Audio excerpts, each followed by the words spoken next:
Our firm specializes in obtaining conservatorships for adult children with developmental disabilities. These types of conservatorships are called limited conservatorships. There are two different types of conservatorships that I'd like to talk about today. One is a limited conservatorship and one is a general conservatorship.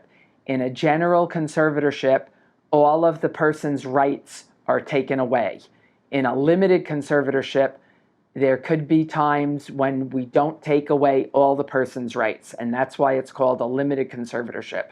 And there's 7 different kinds of rights that we talk about, that we either give the person or we take those rights away from the person to protect that person. So one of them is the right to make medical decisions. So if you have a child that's disabled and he or she can't make medical decisions for themselves, you need to get a conservatorship.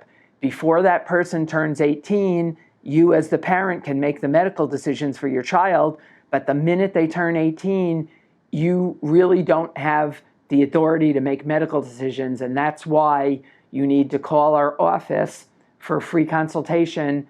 We need to set up the limited conservatorship for your child when they're 17 and a half. We need to start it at 17 and a half so we could have the limited conservatorship by the time they're 18. If you would like to call the law offices of Alice Salvo and set up a free consultation, we'd be happy to talk to you about limited conservatorships.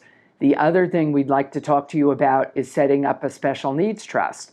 If your child is on government benefits, i.e. SSI, which they get when they're 18, or Medi-Cal, and the laws on Medi-Cal are changing right now, but if they're on government benefits, we do not want them to get control of your money when you pass away. One thing is it's not a good reason because they can't handle money, and the other reason is you want to put it in a special needs trust to preserve their government benefits. So we would be happy to talk to you about limited conservatorships and special needs trusts.